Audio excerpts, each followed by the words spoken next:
Good afternoon, Meridian, and welcome to the fourth and final virtual candidate forum for the general election of 2020. My name is Sean Evans, and I'm the president and CEO of the Meridian Chamber of Commerce. The Meridian Chamber currently represents over 600 member businesses, and combined, these businesses represent over 15,000 employees in our area. On behalf of the Board of Directors and our Government Affairs Committee, we appreciate the candidates that are running for public office and that have agreed to join us during these forums, so that our business members can learn a little bit more about the candidate and their positions on topics and issues that are important to the Meridian business community. This has been a challenging year for everyone, but some businesses have taken it harder than others, and the usual struggle to be successful in business has added many additional burdens this year. That is why it's so important that Meridian be ready to move forward on the challenges that were in place even before COVID. From transportation infrastructure, the tremendous economic and population growth being experienced in recent years, to our tax structures and how we're going to pay for the needs of the future without burdening certain segments of the population. In these forums, we'll be asking the candidates to focus their comments and answers to our audience, the Meridian business community. Virtual meetings have become a staple of our lives over the last 6 months, and the campaigning during this time is even more challenging. These forums are meant to inform the business community on your positions. This event, like others, are being live streamed on Facebook and YouTube and will be available on all of our social media platforms for later viewing. I'm joined today by Matt Davidson, publisher of the Idaho Press, who will help me moderate these forums. Good to see you. Thanks for having me. Good afternoon, Matt. The Idaho Press and the Meridian Press have been our partners in these virtual forums last week and this week. Without further delay, I'd like to turn it over to Matt to introduce each of our candidates that's joined us today and let them begin with their brief opening statements. Thank you, Sean. So we don't have every candidate that's running for office for District 20 and 21 available today. And I think Sean's going to go through and make sure he lists those names, but we do have a handful. So let's start with Legislative District 20. So appearing today is Pat Souliere, who will give us his opening statements in just 1 second. We also have on the call with us today Donald Williamson, who is running under District 21 as a Democrat against challenger Stephen Harris. And we also have Representative Holzclaw, who's the incumbent in District 20, running against Samantha Hagar, who's unable to join us. So we're going to start with opening statements from Pat Souliere. So Pat, 2 to 3 minutes. Tell us about yourself. Hello, everyone. I'm Pat Souliere. I'm running for the State House here in District 20. That's a little chunk of West Boise, but mostly Meridian, north of I-84. First off, I want to thank everyone for their time today. All you tuning in online, our wonderful moderators here, as well as our host, the Meridian Chamber of Commerce. It's a real honor to be here speaking about the future of Idaho. I'm going to skip the bio about myself because I've been campaigning for about 18 months now. And during those 18 months, if you live here in District 20, I likely called you on the phone, knocked your door, texted you, might have sent you one of my postcards, you might have seen Facebook ads, whatever. At this point, you know who I am, and you're probably wondering, what do I want to do if elected in Idaho? So I'll focus what we're talking about today on that. When I started my campaign 18 months ago, I talked to thousands of people all across the political spectrum in the district. And I went to them with one simple question. What do you want me to work on if elected? I talked to business owners, homeowners, everyone. And what I found was actually really surprising. It was incredibly consistent and clear what the people of District 20 want. Everyone here knows we're growing at an astronomical rate. Everyone here knows this because Meridian's a great place to live. It's why we all live here. And we know it's not going to stop anytime soon, and you cannot stop growth. There's no mechanism to do so. So what everybody agrees on is we have to start managing this growth at a state level before it eats us alive. We've seen the effects here in District 20, possibly more than any other district. And I think there's 4 key areas after talking to the community I would like to focus on. 1 is funding education correctly at the state level. 2 is reducing traffic. 3 is making sure every Idahoan has access to affordable health care with low premiums and low deductibles. And number 4 is housing costs, between affordable housing as well as real property tax relief. We need to start getting these things done, not just talking about them, actually doing them. I'm a little disappointed. I had hoped to come here today and talk about these issues and have a good debate with my opponent, incumbent Representative Joe Palmer. Unfortunately, he's not here today. This is the one forum we have for this district. 1 hour was all I was asked of him, and he couldn't even spare that. Why? Because Representative Joe Palmer expects your vote. Well, I'm here today to say I will never expect your vote. I will always aim to earn your vote, and that's what I'm doing right here, right now, taking questions and hearing what matters most to my community. So I look forward to the questions. Thank you again for your time, everyone, and I look forward to the questions. Thank you. Thank you, Pat. We appreciate that so much. Since we don't have your challenger here, as you mentioned, let's stay in District 20. And Representative Holzclaw, could you please give us your opening statement, 2 to 3 minutes? You're still muted. We don't want to be muted. I'm James Holzclaw. I've been representative here for a couple terms. I think the last couple terms we did some outstanding things with traffic, with funding, education, and we're going to continue to do that. Meridian has grown so much in the last decade. We need to manage that growth in a way that's smart and that doesn't put the burden on the homeowner. So what I want to do is to make sure that we keep our taxes low, especially on our resident properties. I feel like the last couple of years, our property taxes have gotten out of control, and we need to put a stop to that. I think funding the roads is a very important thing. I mean, look, we got to get our goods to market, and we can't do that if we're sitting in traffic on Eagle Road. I'm a business owner here in Meridian. I am a veteran of the Air Force. So I was in about 10 years. My son's now in the military, which I'm very, very proud of him. He is carrying on that service, and which I'm really honored to be his dad.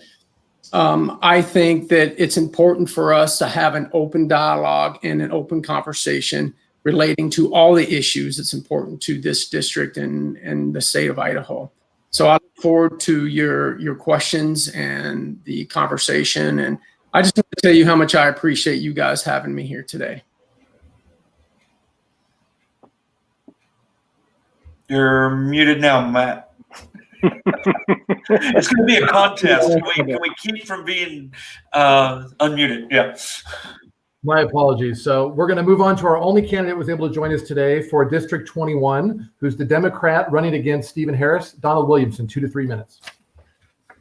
Hello, my name is Donald Williamson. As you said, I'm a Democrat running here for state representative in District 21, Seat A, against incumbent Stephen Harris.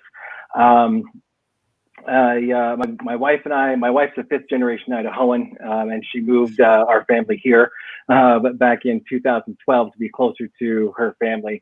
Both of us worked for St. Luke's, her in healthcare administration. I worked in the emergency room at St. Luke's Meridian for about 4 years until we opened up our own small business, and it took off. And the last few years, I've been a stay-at-home dad and helping my wife with the business on the side.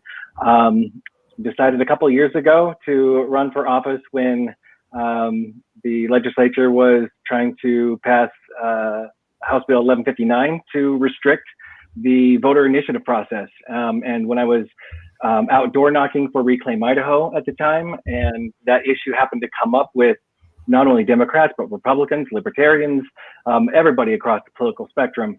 Everybody said that wasn't right because they felt like that was trying to take their voice away. And so ultimately, I found that was a key way to reach across the aisle and talk with people of all political stripes. What I found when I was door knocking prior to COVID hitting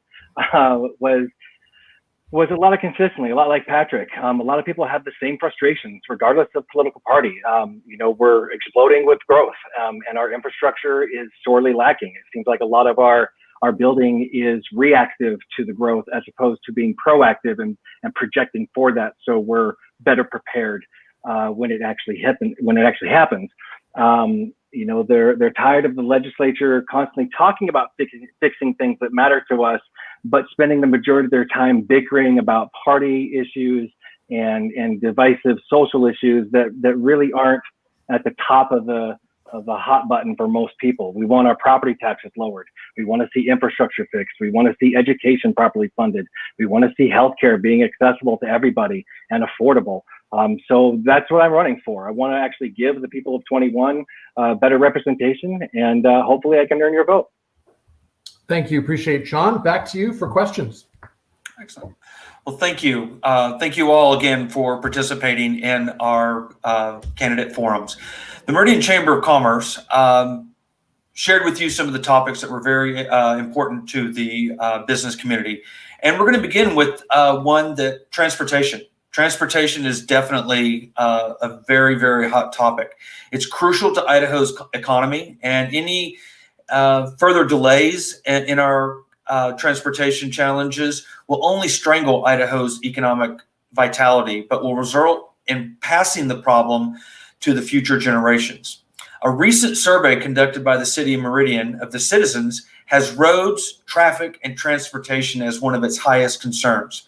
Accordingly, the Meridian Chamber of Commerce supports the following projects for transportation infrastructure, and that's the construction of Linder Overpass at I-84 to provide additional arterial north-south access, continued improvements on Highway 2026 west of Locust Grove to reduce congestion, improve safety, and create economic opportunity for development, and of course the completion of State Highway 16 extension to Highway 84, the Central Valley Expressway. How do you propose that the funding for these projects be approached, and what else do you see as challenges for transportation in the Meridian and Treasure Valley area? And we're going to begin with Representative Holtzclaw, District 20. Thank you. Hi, thank you. Well, as you know, in 2017, we passed some legislation to address this, and I think we did a pretty good job. It was kind of a four-tier approach. We borrowed about $300 million in Garvey bonds. We did that. We extended a surplus eliminator, and what that did was it created a 60-40 split with the locals in the highway district. What we need to do is we need to fund education. We need to fund transportation in a way that isn't reactive. But the thing is, we're always reactive to growth. We're growing. We can't go build all these highways because where's that money going to come from? Taxpayers, right? So we have to do it in an approach that makes sense. No, I don't like standing in traffic no more than anyone. But why is there more traffic now? Because there's more people, right?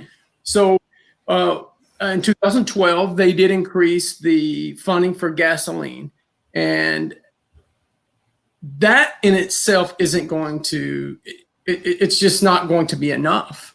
We need to think and look at the general fund for additional funds for transportation. And I know and I appreciate the fact that you guys said that you don't want to use general funds for that, but we need to look at all options. We need to have conversations, for one fund or another not to be on the table. For me, I feel like that doesn't really solve the problem. We need to discuss the issues. We just need to discuss them and get to the bottom and find a good solution. Representative Holtzclaw, thank you. Just to be clear, Representative Holtzclaw is running for District 20, Position B. His opponent, Samantha Hager, did not respond to our request to participate in this. So we're going to move over to this Legislative District 20, State Representative Position A. Pat Solia. Thank you. Yes. And like Representative Holtzclaw, we know traffic's a problem here in Meridian. In fact, when I talk to people, it's one of the top two issues right up there with education funding. We are growing at such a rate, and we are a city that's only 100,000 people, not 10 million. I live and work 6.2 miles away from each other. And while our office is closed now due to COVID, before COVID, it was taking me 35 to 45 minutes to get into work each day. That's just unacceptable. And when you talk to the people at District 20, they agree. The traffic's unacceptable. There is no reason in a city with 100,000 we should have a half-hour ride to go a few miles. My opponent's the chair of the Transportation Committee. And he sure likes showing off his private plane he owns. But most of us can't fly into work each day. Most of us, myself included, we have to use the roads. And those roads are completely overloaded and need relief now. We need to look into public transit options. I would like to start with a robust bus system, looking towards a light rail in the future, because we cannot just build up our infrastructure. We also have to start reducing the number of cars on the road and allowing traffic to move to flow smoothly. If we do that, we'll see actual results. I believe there's great funding mechanisms. Currently, the state gives away $2.4 billion, almost 2.5 in sales tax exemptions. I would like to set up some oversight. I know this is being talked about for 2021, and look to see if we can eliminate some of those out-of-date ones that are no longer providing a benefit and turn that money into things like education funding, transportation, and healthcare. And that's why I'm committed to real lasting traffic relief here in Meridian. Thank you, Mr. Solier. And next, Mr. Williamson. You're still muted. We're all guilty of it. Dang it, I was going to be the one guy that didn't do it. Too late for that. Yeah, so I would echo what Representative Holtzclaw said, is that we need to sit down and have a conversation about it and explore every option that we have as far as funding goes. This is not a problem that is unique to Meridian or Boise or Idaho in general. This is an issue for numerous cities across the country. So doing some research in that and seeing what some of the mechanisms they've used, a lot of cities have had to get creative in regards to getting extra funding for some of their infrastructure projects. So I'd like to do a little more exploration into that and seeing what worked for some areas, what didn't. Things like looking into more public and private sector partnerships for certain projects. Possibilities of a state infrastructure bank that allows lending at low to no interest rates for infrastructure projects. I agree with Patrick. Looking at some of the sales tax exemptions that are out of date that we're no longer going to get benefit from to free up some funding for some of our infrastructure needs. And then possibly looking at giving local municipalities the ability to enact local option taxes if that's something they see as a necessary means to raise the needed funds. Okay. Thank you, Mr. Williamson. And just to note, Mr. Williamson is the only candidate that agreed to participate in our forum today from District 21. So thank you so much for joining us. Economic development is our next topic. The Meridian Chamber favors legislation that creates jobs, reduces regulation on businesses, encourages businesses to grow and prosper, and makes it easy for business to provide goods and services for our citizens and trade. How do you propose Meridian and the Greater Treasure Valley handle the national attention as a best place to work and live? And how do we keep up with that rapid increase in population that we're all facing as more and more strain gets put on our local municipalities and government agencies to meet those service demands of the increased population? And we'll begin with Mr. Williamson for this one. And hit the mute button. Okay. Currently, I believe that the citizens and our current businesses, we can't keep shouldering the cost. So I think it's necessary to look at impact fees so that the growth starts paying for itself a little bit better than it's currently set up to. And that includes maybe even allowing some of the impact fees to be allocated for helping to fund education as well. I think that, again, a local option tax could be a necessary means to help with that and take some of the burden off the property tax owners. If our resort cities like McCall and Ketchum, they have that, they're pretty successful with that, and that seems to help. So I think that's a good mechanism for helping local businesses as well. I'm a small business owner with my wife, and I'm all for seeing if there's regulations that can be loosened to help stir and stimulate new business and current business growth. But I also don't want to do that at the risk of creating an unsafe work environment for employees or customers or what have you. So I think there's a balance that can be attained that we can lower some of the things at least temporarily or potentially long term. COVID has impacted this so much that maybe typical ideas that we would look at. Obviously, we have to twink for a bit because right now the economy is struggling and a lot of businesses are closing. We had to close our offices down for my wife's business, and I had to set up the ability for what staff we still have remaining to work remotely. So there's going to be a need, in the short term to help get the economy going again and get businesses going again. But those I don't think are long-term solutions. Okay, thank you. Mr. Solier. Yeah, this is definitely a very hard point for a lot of Idaho businesses. COVID has impacted everyone, and no more so than businesses that need to keep their doors open to keep customers coming in. What I see as the biggest problem is an educated workforce. We see the local tech companies continually having to import people from out of state because they cannot find the talent they need here. That adds to the cost of hiring, and it also moves people in instead of giving a job to an existing person in Idaho. I want to work on education in particular, and I think that will get our wages up and will give the employers all across Idaho a much better educated local workforce to go with versus having to bring them from everywhere. And we've even seen this. Our local tech companies have moved their executive offices out of Idaho. They don't sit here anymore because they don't view it as a necessary thing anymore. We need to show why Idaho is the greatest state in the nation and that everybody should be hiring local. There's no need to go elsewhere. We're 51st in the nation in funding per student. I would like to see that increase significantly and in a smart way. Mr. Solier, what's your position on the local tax option authority? Yeah, so I support the local tax option. I do have some concerns, as do many people. And I don't have all the answers for them. You obviously don't want to have some tiny city in the mountains where all the residents have to go there, suddenly pass a 20% sales tax or something. But it's very interesting. The elected officials of Idaho will scream their heads off about local control when the federal government tries to come in. But when a city tries to manage itself, they're the first ones to step in there and micromanage.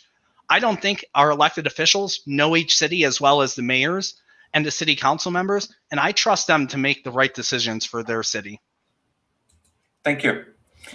Representative Holtzclaw, how do you propose the area handle the national attention that we're getting and keep up with the rapid increase in population? Mute button.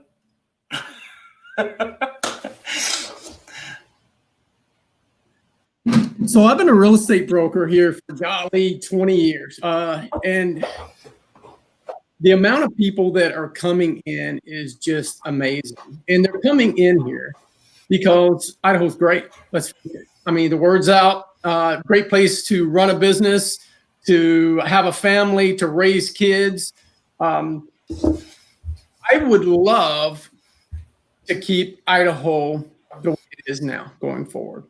And I don't know with the population growth how best to do that. I think we can do it, but I think it is going to take some more resources probably from the cities and the counties for fire and public safety. I do want to talk about local option tax, though, because everybody else did. So if you read Title 50, 1046, it clearly states what you can do with a local option tax. It takes 60% of the voters to do that. I think there's 14 cities that are doing it right now. I think, though, if we let's pretend we had a local option tax here in Meridian. Well, what's to stop someone going a mile down the road and buying a car, or a mile down the road and buying whatever they need to buy at a cheaper price? So again, I think that we need to have a conversation about that. We need to work with the other cities and the other counties in relation to that, because it wouldn't make, I mean, if we do something like that, what sense would it make for our businesses to lose revenue just in hopes that maybe we can get an extra percent or something like that? It makes no sense to me economically. It just makes no sense. Anyway, I'm not saying I'm against it. It's up to the voters, whatever the voters want, right? I mean, and that's how we should approach that. So you mentioned the other cities in the state that have that right. It is a legislative measure that has to take place in order to give the cities that local option right to do. And you're correct. It takes a supermajority to pass the citizens. What do you think's been the reluctance from the legislature currently to just give that opportunity to the cities to pass? If 66% or more of the citizens want to enact that tax, why should they not be given the opportunity to do it? Well, they have 14 times. There's 14 cities that have local option tax.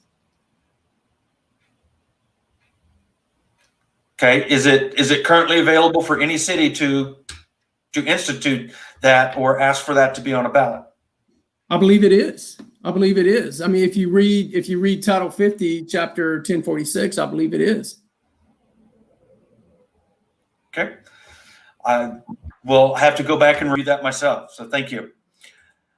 Taxes. While we're on the subject, the Meridian Chamber supports a tax structure which is fair, stable, provides adequately for the services the government must provide, and encourages investments by businesses and individuals to grow our economy. Do you support the reduction of state corporate tax rates to increase competitiveness with other states? Why or why not? Representative Holtzclaw. You know, I do, and because I believe in trickle down economy, or trickle down economics. I believe that if the corporate taxes rates were lower, that would give the businesses the opportunity to spend more money to enhance their business and also give it to the employees. Okay, thank you. Mr. Solier, same question. Yeah. Do you support reduction of state corporate income tax rates? I'm always open to talking about tax rate reductions. Nobody likes paying taxes. I have not heard that complaint from an abundance of businesses. Idaho is one of the lowest corporate tax rates. We have a lot of exemptions and things like that. So it's a discussion I'm definitely open to have. On the surface, I don't see a necessary need for it. I think there's better areas we can look at. But if there's a demand for it, I'm always open. Okay. Mr. Williamson. Yeah, I'm a lot like Patrick. I'm always willing to have a conversation about it. Currently, I don't see a need necessarily to lower it. But like Patrick said, if there's a lot of talk in the business community about wanting that, then definitely willing to sit down and have a conversation and look at that. But right now, Idaho still seems to be attracting businesses. So I think currently where we're at is okay. Thank you. Our next topic is education. All of you have touched on this a little bit, but the Meridian Chamber supports efforts to expand the capabilities of our K-12 schools to graduate all students with necessary skills to successfully complete college and or career technical education training, including emphasis on science, technology, engineering, and math. State-supported colleges and universities need to provide the relevant curriculum and trained workforces required if Idaho businesses are to effectively compete in the global marketplace. With the rapid growth being seen in Meridian, how do you propose Idaho school funds their future building needs? And how do we change and address the low funding per student that we have in Idaho, especially in the West Ada School District? And we'll begin with Mr. Williamson. Found it this time. I think one option that for funding mechanism for education obviously would be impact fees and letting local school districts being able to access the impact fees so that they're we get these new developments growing and then another school is built in and then we know there's more bonds and levies that are put out there that keep increasing our property taxes, but that people in Ada County and Meridian, we want to see our schools funded, so we typically step up and pay that, but we don't want to keep paying those high property taxes either. So I think allowing the school districts to being able to have access to impact fees could help. I agree with the chamber. We definitely need to put more attention into STEM students so that we're building and educating an eventual workforce that can stay here so that our students, when they graduate, aren't leaving the state, to find better jobs and better paying jobs, and that we're retaining that talent here in state. I think overall it needs to come from the legislature. It's in the Constitution and the Idaho Constitution that our legislature needs to be adequately funding our education system, and we haven't. We're still, I believe, $100 million below what our funding was for education back in 2008, I believe it was, prior to the recession. So we're still not even at that level yet. And all we've done in those last 12, 13 years is blow up in population. So the need is even greater and the strain is even greater. So I think it starts with our legislature committing funds to our education system and then opening up more options for STEM opportunities for the students. I'd like to see programs for trade, because not every student is going to want to go into something to do with math or technology, but trade is very much, we still need plumbers and electricians, and so I'd like to see some development in there for those students as well. Thank you. Mr. Solier. Yes. Funding in education is what's written in the Idaho Constitution. And when I talk to the people here in the district, this is the number one issue. They are furious with education funding. And I don't know about everybody watching here, but I am sick and tired of going to election after election and filling out endless bond levies. We need to invest in education, but we need the entire state investing in our state's education, not just Meridian and Boise and a few of these higher populous areas. We need to spread the costs out across the state. I do want to, again, go back to the $2.4 billion that Idaho gives away in sales tax exemptions each year, carve out some of that for education. We are 51st in the nation, and that can't go on. It can't. I mean, it is outstanding. I would say 80% of the messages and people I talk to are education funding, and the legislature has completely failed to do its job with that. Thank you, Mr. Solier. Representative Holtzclaw. Hi. Yes. Hey, thank you very much. Article 9, Section 1 clearly states a free education. It just does. And it goes on to say it should be uniform. And I totally agree with that. But if you look at fiscal year 2021, the budget, you can clearly read that we spend 48.9% of our total budget on education. So I want to fund education, and we have in the last, ever since I've been up there, we've increased the education budget year over year over year. And we want well-educated young men and women who feel like that we need to provide our young people a different avenue, regardless of technical. So the go on rate should also include people that go in the military, which it doesn't, because the military members, young men and women that serve their country right after high school, they are going on and they're getting a good education, but those go on rates don't reflect that. So relating to the bonds and the levies, golly, it puts the taxpayer, the taxpayer is always paying for that in Meridian. And we got to put a stop to that. My word, the property tax that I pay and my neighbors pay, that's all I hear about. It's nuts. It's just too much money. need to put a stop to that. We need to lower that property tax rate. Quick follow-up, Representative Holzclaw. You mentioned that you felt like we were increasing funding for education, and you've done that every year you've been in the legislature. And you mentioned that you don't want to see bonds and levies. We need to get rid of those to lower property taxes. So what is the funding mechanism that you see available to make sure that our students are able to live without bonds? Are you in favor of impact fees? How will you fund schools moving forward? You know, it's interesting. If you look and see what's going on in the last 6 months with the COVID, there's some interesting ideas going around relating to some incentives for education, tax credit. So I think that there's a lot of things we can do. I think impact fees is one of them. It's definitely one tool that we can do. Bond levies are obviously another tool that we do quite a bit. And I want you to know, I didn't say we shouldn't do bonds and levies, but what I said was, or what I want you to understand is that I hear that a lot from my constituents, that they're fed up with having all the bonds and levies. Because in the Constitution, it clearly says, Article 1, Section 9 clearly says it should be a free education. It should be spread across the state.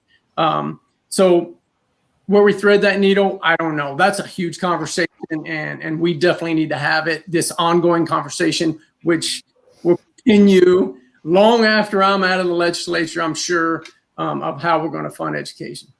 Thank you. Can I add in one thing there? I just want to say, I agree with Representative Holzclaw. We can do a lot of things, and that's how all other 50 states and the District of Columbia have done a better job than us. So if we want to look somewhere, look anywhere else. I have one more follow-up too onto that. Talking to some of the leaders in the education community, I think one of the things I would like to look at is apparently the legislature in years past have put restrictions on different line items in the education budget. So like, let's say they allot X amount of dollars for facilities, but they find out like this year at the beginning of the school year, because of COVID, everybody's learning remotely. They have significantly less dollars in their line item for technology, which they obviously needed a lot more money for. The education board, the school districts, they don't have the ability to shift funds from one line item in their budget where they're going to have a significant overage of funds and move that to a different line item. They have to spend it on that line item specifically. So where this year, maybe they, in the first 3 months of this year, they would have a significant amount of overage in their facilities because students have been distance learning. They can't take that overage and shift that over to a different line item. And I'd like to look at some of those items and give them more flexibility to shift their funds where it's needed on a case-by-case basis.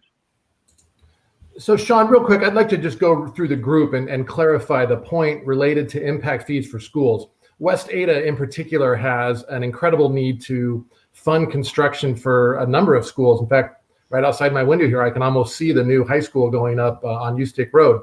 How specifically do we pay for those? Do we use impact fees, or do we use general tax dollars, or do we use the current model that we're using, which is bonds and sometimes levies? All right. Let's go with Mr. Williamson. Sorry, I was looking at my notes and realizing I was on mute. Can you ask that question again? Sure. Just specifically, how, with what the needs West Ada has to build schools, how would you prefer they're funded to build the new construction that's needed? I would look at impact fees first. Okay. I mean, I'm willing to look at any option we have. Just like I mentioned with infrastructure, it's not a unique problem to Idaho. So we need to look at any and all options. But I think impact fees and helping that growth pay for itself, it would be one of the first places to look. Thank you. Mr. Solier? Yes, I agree with impact fees as well. And again, I'll go back to $28 billion that Idaho has given away in sales tax exemptions. We can easily carve out a section of that specifically earmarked for education. Thank you. Representative Holzclaw? Yeah, I think we'll look at any and all options, but I do want to say from fiscal year 2019 to fiscal year 2020, we increased education budget 5.9%. Okay, now let's get into the question. Do you or do you not support impact fees to build new schools in the West Ada School District?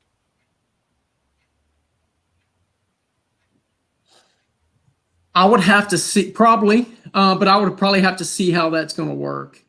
You know, as you know, school districts are outside of city lines, outside of county lines. So we would have to make sure that we do it appropriately.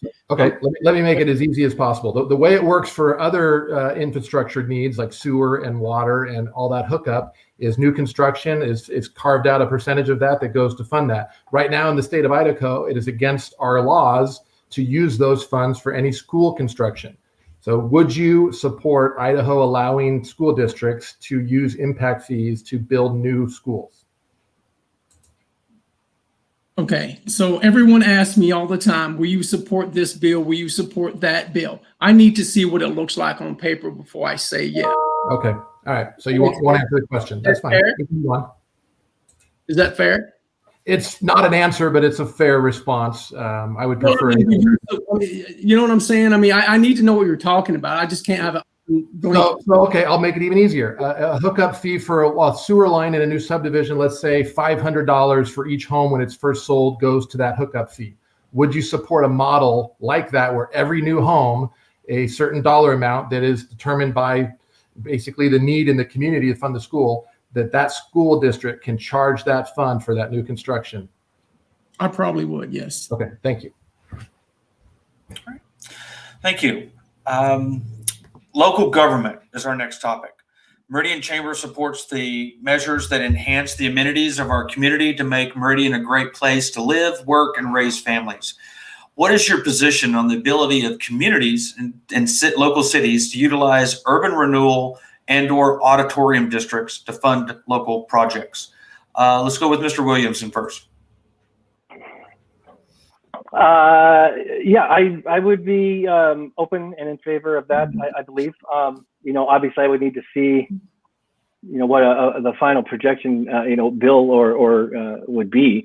But overall, I think I'd be in support of that. You know, I think it's the local level should be allowed to govern themselves. You know, like Patrick said earlier, a lot of the times our state legislature tends to play big brother and limit the local municipalities on what they are allowed to do and not do when it comes to governing their communities. And you know, Ada County, we have different needs than those in more rural counties, and it's the local you know, mayors and representatives there that understand that, and they're the ones that talk to those communities. So I would be in favor of letting them govern themselves and giving them more latitude there. Okay. Mr. Solier. Yes, I'm with Mr. Williamson. I definitely would be open to that. I think it's a great idea. It's an area I still have a little more research to do, so I can't give you a comprehensive view. But again, it just goes back to this local control. Our elected officials will scream about local control until a city tries to control itself. And when it comes to Meridian, I trust Mayor Simonson more than I trust Representative Heather Scott to make our decisions. I trust Councilwoman Liz Strader more than I trust Representative Tammy Nichols to make decisions for us. The legislature has to stop micromanaging every aspect of Idaho and instead stick in their lane, very much like they asked the federal government to do. Okay. Representative Holtzclaw. I don't like it. No. I think a lot of times those districts, they don't pay their fair share of property taxes and they put the burden on the others that pay more. Okay. What about the auditorium district? That's a tax that's not necessarily on the local people to support things. Those are taken from the people that are visiting from hotels and things like that. Are you in support of the auditorium districts to fund local projects? I am, absolutely. Yeah, I think tourism is huge in Idaho, and it has been for a few decades. And we love people coming and seeing our beautiful state. And we appreciate their money, and we appreciate them spending it here. Okay, thank you. Final question I've got, and then we'll get to closing statements. And this one is directly related to the the businesses that have been impacted by COVID over the last 8 months. If elected to legislature, what would you like to see addressed in the upcoming session in January that is supportive of the local businesses and their recovery from the impact that they've experienced with COVID? We'll begin with Representative Holtzclaw. Yeah, this has been a tough year for a lot of businesses, not only, in our district, but across the nation. They're shutting their doors, and that's unfortunate. If we could use some of that CARES Act money to help them and benefit them, I would be all for that. I think that's important, especially for the small business owner.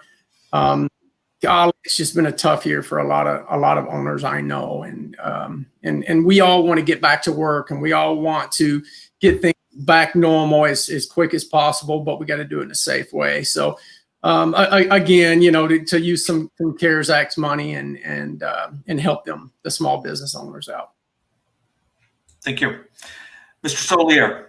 Well, I agree a lot with what Representative Holtzclaw said. This has been a year that will go down in the record books, and for all the wrong reasons. As a business owner, I don't know if there's ever been a harder time. We've had recessions, but we've never had a pandemic in the modern era.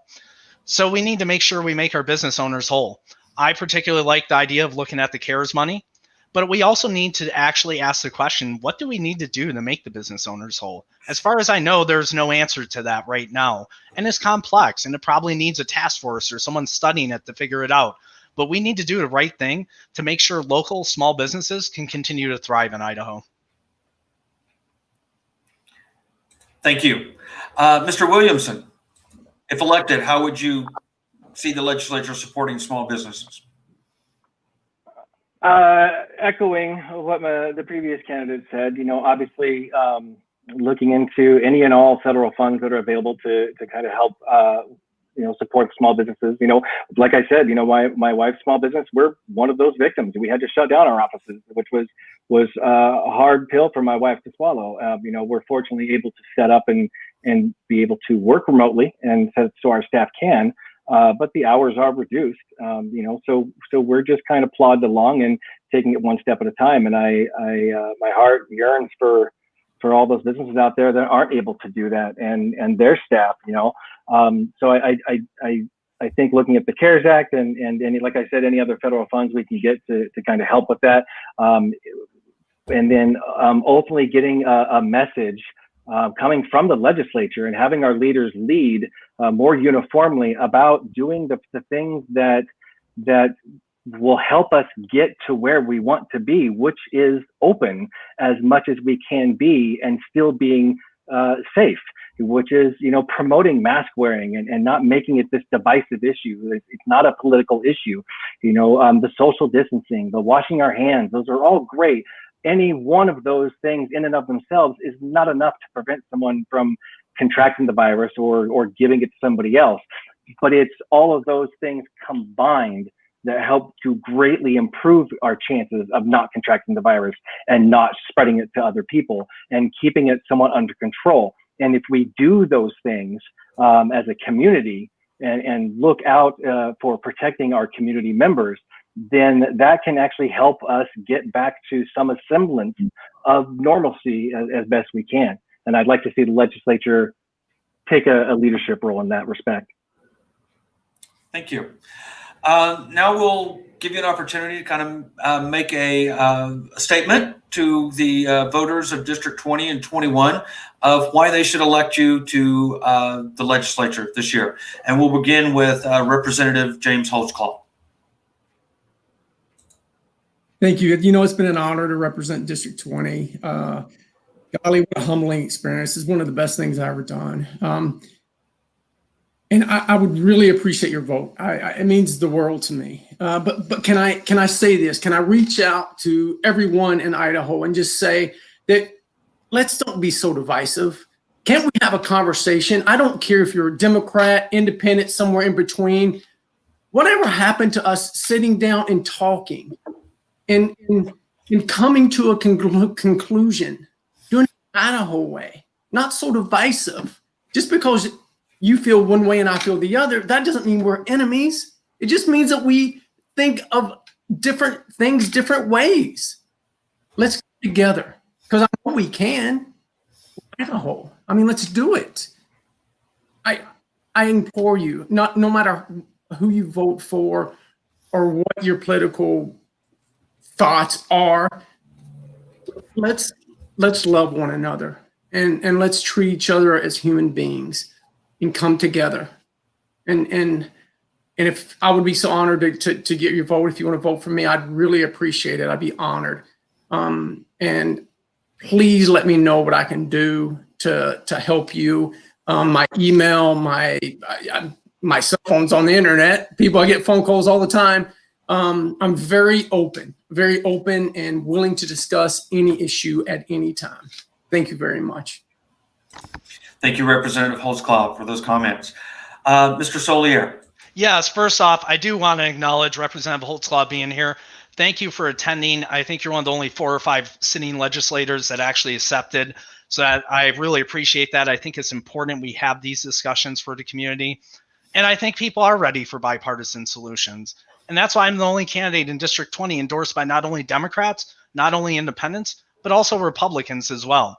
I want to bring bipartisan solutions back to Idaho and stop this just all-out warfare and hatred. It's time we work together for solutions for Idaho, not against each other. And we need leaders here to do that. Right now, my opponent's not here. He's not here to talk about his issues and how he plans to do these things, but I will always be here for you. Again, my name's Pat Soulier. Like Mr. Holtzclaw, my email and phone number are well accessible online. If you want to contact me, feel free. I appreciate everyone's time today, especially our host, and I hope I earned your vote today. Thank you, Mr. Solier. Mr. Williamson. Yeah, I'd echo everything the other candidates mentioned as well. Representative Holtzclaw said it perfectly. What happened to us being able to have a conversation? And people that I've door knocked with, same thing. Republicans, independents, libertarians, all of them. They want to see the divisiveness stop and the constant, finger pointing and blaming. Oh, well, the Democrats do this, the Republicans do that, and then at the end of the day, we're all still struggling with our property taxes getting out of hand and our education not being funded the way we would want and our infrastructure, suffering and on and on. The things that matter to Idahoans every day. We want to see those things getting taken care of. Like I said, I couldn't agree more with that. So I'd like to see more of that. I'd appreciate your vote.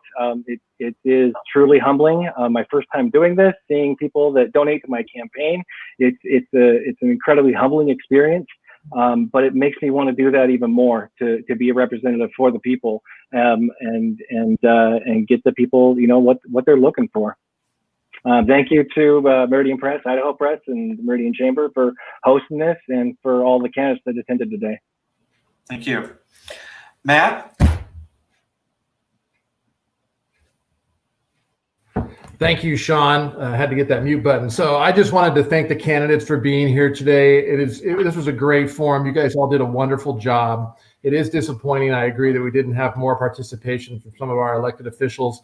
And I hope that next time they take this a little more seriously so they can inform our voters to make the right decision for Idaho.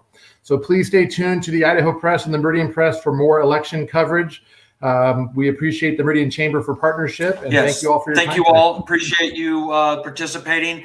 Be sure and vote this November. Many of you may have your ballots already in hand. So take that responsibility seriously and vote. Thank you all. Thank you. Thank you, everyone.